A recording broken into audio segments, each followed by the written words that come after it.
இன்றைக்கு ஜூலை மாதம் வெள்ளிக்கிழமை 26ஆம் தேதி பொதுக்காலத்தின் 16ஆம் வாரம். இன்று புனிதர்கள் சுவைக்கின் அண்ணா, புனித கன்னிமரியாளின் பெற்றோர் அவர்களுடைய நினைவு விழா. இன்று தேவன் நமக்கு தரும் ஜீவநீர் ஊற்றான இறை வார்த்தைகள் எரேமியா நூலிலிருந்து வாசகம். இயல் 31 இறை வார்த்தைகள் 10, 11, 12, 13 முடிய. நாம் அனைவரும் பாட வேண்டிய பதிலுரை பாடல். ஆயன் தன் மந்தையை காப்பது போல ஆண்டவர் நம்மை காத்திடுவார். ஆயர் தம் மந்தையை காப்பது போல ஆண்டவர் நம்மை காத்திடுவார். மக்களினத்தாரே, ஆண்டவரின் வாக்கை கேளுங்கள். தொலையில் உள்ள கடலோர பகுதிகளில் அதை அறிவியுங்கள். இஸ்ரேலை சிதறடித்தவரே, அதை கூட்டி சேர்ப்பார். ஆயர் தம் மந்தையை காப்பது போல் அதை காப்பார் என்று சொல்லுங்கள். ஆயன் தன் மந்தையை காப்பது போல ஆண்டவர் நம்மை காத்திடுவார். ஏனெனில் யாக்கோபை ஆண்டவர் மீட்டார். அவனிலும் வலியவன் கையில் நின்று அவனை விடுவித்தார். ஆயன் தன் மந்தையை காப்பது போல ஆண்டவர் நம்மை காத்திடுவார். அவர்கள் வந்து சீயோனின் உச்சியில் பாடி மகிழ்வார்கள். தானியம், திராட்சை ரசம், எண்ணெய், ஆட்டுக்குட்டிகள், கன்றுகாலிகள் ஆகிய ஆண்டவரின் கொடைகளை முன்னிட்டு பூரிப்படைவார்கள். ஆயன் தன் மந்தையை காப்பது போல ஆண்டவர் நம்மை காத்திடுவார். அவர்களது வாழ்க்கை நீர்வளமிக்க தோட்டம் போல் இருக்கும். அவர்கள் இனிமேல் ஏங்கி தவிக்க மாட்டார்கள். ஆண்டவரின் கொடைகளை முன்னிட்டு பூரிப்படைவார்கள். ஆயன் தன் மந்தையை காப்பது போல ஆண்டவர் நம்மை காத்திடுவார். அப்பொழுது கன்னி பெண்கள் நடனமாடி களித்திருப்பர். அவ்வாறே இளைஞரும் முதியோரும் மகிழ்ந்திருப்பர். அவர்களுடைய அழுகையை நான் மகிழ்ச்சியாக மாற்றுவேன். ஆயன் தன் மந்தையை காப்பது போல ஆண்டவர் நம்மை காத்திடுவார். ஆயன் தன் மந்தையை காப்பது போல ஆண்டவர் நம்மை காத்திடுவார். இன்றைக்கு நம் தேவன் தரும் ஜீவநீர் ஊற்றான இறை வார்த்தைகளை கேட்டோம். என்னன்னா, ஆயர் தன் மந்தையை காப்பது போல ஆண்டவர் நம்மை காத்திடுவார். ஆமேன். ஆயனுக்கு என்ன வேலை? தன் மந்தைய பகைவரிடம் இருந்தும், அது அதாவது துஷ்ட மிருகங்களிடம் இருந்தும், இன்னும் விஷ ஜந்துக்களிடத்திலிருந்தும், இன்னும் பலவிதமான துன்பங்களில் நின்றும் அந்த ஆடுகளை பத்திரமாக ஓட்டிகிட்டு போய் கிடையில சேர்க்குற வரைக்கும் பட்டியில் நைட்டு சாத்தி, அந்த பட்டியை சுற்றிலும் எந்த ஒரு விஷ ஜந்துக்களும் வந்து கடிச்சிடாமல், எந்த விதமான விலங்குகளும் வந்து கவிடாமல் அதுக்கு கண்ணு முழிச்சு பாதுகாத்து அதை பத்திரப்படுத்துவான். அதுபோல் தேவன் நமது ஆயர், நாமெல்லாம் அவருடைய ஆடுகள். அதனால் தேவன் நம்மளை பாதுகாக்கின்றார் அப்படின்னு இந்த எரேமியா நூலில் கூறப்பட்டிருக்கு 31.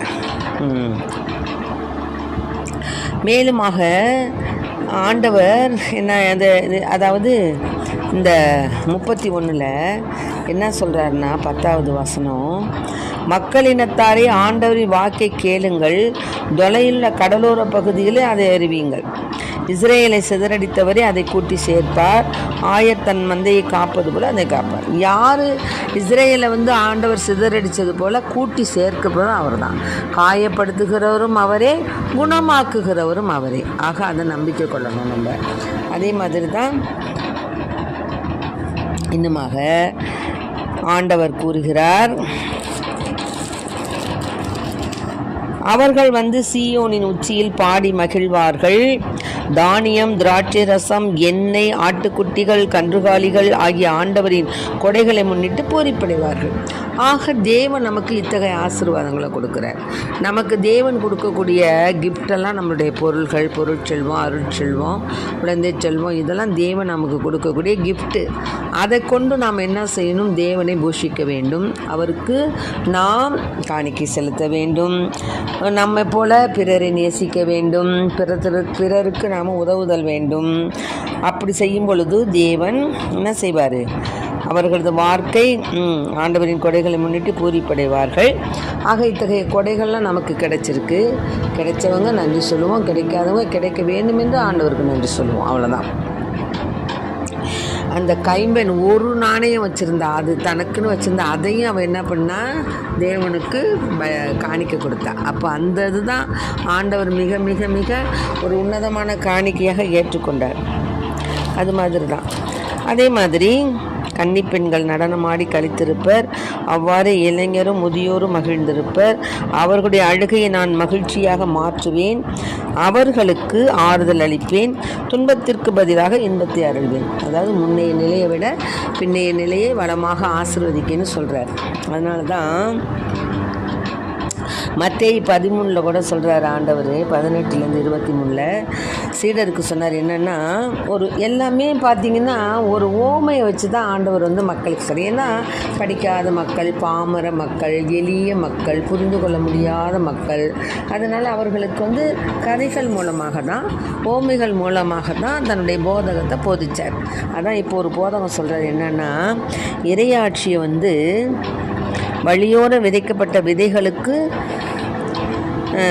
ஒப்பானோர் இறையாட்சி குறித்த இறைவார்த்தையை கேட்டும் புரிந்து கொள்ள மாட்டார்கள். இவங்க இறை வார்த்தையை சொன்னாலும் புரிஞ்சிக்க மாட்டாங்க. அவங்க எப்படிப்பட்ட விதைகளாம்? வழியோர விதைக்கப்பட்ட விதைகள். வழியோரம் விதைக்கப்பட்ட விதைகள் எல்லாம் கால் மிதித்து கை மிதித்து அது வீணாக தான் போகும். அது மாதிரி அவர்கள் உள்ளத்தில் விதைக்கப்பட்ட விதைகளை தீயோன் கைப்பற்றி செல்வான். பாறை பகுதிகளில் விதைக்கப்பட்ட விதைகளுக்கு ஒப்பானோர் இறைவார்த்தை கேட்டவுடன் அது மகிழ்ச்சியோடு ஏற்றுக்கொள்வார்கள், ஆனால் அவர்கள் வேறற்றவர்கள். சில பேர் நம்ம இறைவார்த்தையை கேட்பாங்க, கேட்டுட்டுப்பா நம்ம இதிலேருந்து நம்ம கடவுளுக்கு பிரியமாக நடக்கணும், பைபிள் டெய்லி படிக்கணும், கோயிலுக்கு போகணும், நற்கரணை வாங்கணும், திவ்யல் பலி பூசையை பார்க்கணும், பாவசிங்கத்தனை செய்யணும்னு தீர்மானம் எடுப்பாங்க. ஆனால் மேற்படியாக விட்டுருவானா? இவ்வளோ நாள் வச்சு நம்மளை ஒரு வழியாக வகைப்படுத்தினவன் கடவுள்கிட்டே நெருங்க முடியாமல் கடவுளுடைய காரியத்தை செய்யும் பொழுது நமக்கு அநேக துன்பத்தை கொடுத்துக்கொண்டு, துயரத்தை கொடுத்துக்கொண்டு, உடல் சுகவீனங்களை கொடுத்துக்கொண்டு, பலவீனத்தை கொடுத்துக்கொண்டு நம்மளை ஆட்டி அலைக்கழிச்சம் விட்டுருவானா? அதுக்கு தான் நம்ம ஜெபிக்கணும். உன்னிலும் மேலானவர் என்னோடு இருக்கிறார் என்று தேவனோட அந்த பகைவனிடத்தில் நம்ம சொல்லி தேவனோடு ஒன்றிக்கணும். ஒன்றித்து என் ஆண்டவர் எனக்கு எதுவும் குறையில்லைங்கிற நம்பிக்கையோடு இருக்கணும். அப்படி நம்பிக்கையோடு இருக்கும்போது அவனால் ஒன்றும் செய்ய முடியாது. ஆனால் அவர்கள் போன்றவர்கள் வேறற்றவர்கள். எனவே அவர்கள் சிறிது காலமே நிலைத்திருப்பார்கள். இறைவார்த்தையின் பொருட்டு வேதனையோ இன்னலோ நேர்ந்தவுடனே தடுமாற்றம் அடைவார்கள். முட்செடிகளுக்கு இடையில் விழுந்த விதைகளுக்கு ஒப்பானோர் இறைவார்த்தையை கேட்டும் உலக கவலையும் செல்வ மாயையும் அவ்வார்த்தையை நெருக்கி விடுவதால் பயனளிக்க மாட்டார்கள். சில பேர் கேட்பாங்க, ஆனால் அவங்க கேட்டாலும் அவங்களுக்கு எப்படின்னு கேட்டிங்கன்னா உலக கவலை வந்துடும்.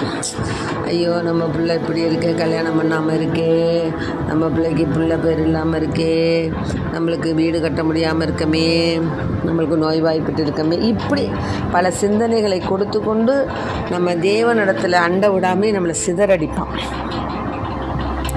நல்ல நிலத்தில் விதைக்கப்பட்ட விதைகளுக்கு ஒப்பானோர் இறைவார்த்தை கேட்டு புரிந்து கொள்வார்கள். இவர்களுள் சிலர் 100 மடங்காகவும், சிலர் 60 மடங்காகவும், சிலர் 30 மடங்காகவும் பயனளிப்பர். ஆக நம்ம நல்ல வார்த்தையை நம்ம கேட்டோம்னா 60 மடங்கு, 30 மடங்கு, 100 மடங்கு நம்ம பலன் கொடுக்குறவங்களா இருப்போம். ஆகவே அன்பு பிள்ளைகளே, நாம் இறை வார்த்தையை கேட்டு இறைவனில் அகமகிழ்வோம். அதனால தான் லூக்காவில் சொல்கிறாரு 8வது அதிகாரத்தில் 15வது வார்த்தை, சீரிய நல் உள்ளத்தோடு வார்த்தையை கேட்டு அதை காத்து மன உறுதியுடன் பலன் தருகிறவர் பேறு பெற்றோர். எப்படி? லூக்கா, பரிசுத்த லூக்கா எழுதிய நற்செய்தி இயல் 8 இறை வார்த்தை என்ன தெரியுங்களா? 15 என்ன தெரியுங்களா? சீரிய நல் உள்ளத்தோடு, செம்மையான உள்ளத்தோடு வார்த்தையை கேட்டு, எந்த வார்த்தையை? நற்செய்தியினுடைய வார்த்தையை கேட்டு அதை காத்து, பாருங்க, அதை நம்ம பத்திரப்படுத்தி பாதுகாத்து மன உறுதியோடு அந்த வார்த்தையை நம்ம மனசில் இருத்தி பலன் தருகிறவர் பேறு பெற்றோர்.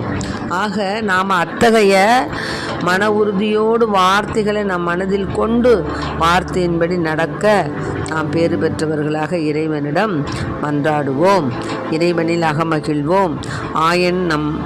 ஆயன் தேவன் நம் ஆயர், ஆகவே எனக்கு ஒன்றும் குறையிறாது அப்படின்னு சொல்லிட்டு தேவனுக்கு நாம் நன்றி கூறி தேவனிடத்தில் சரணாகதி அடைவோம். ஆமேன். Praise the Lord. மரியே வாழ்க.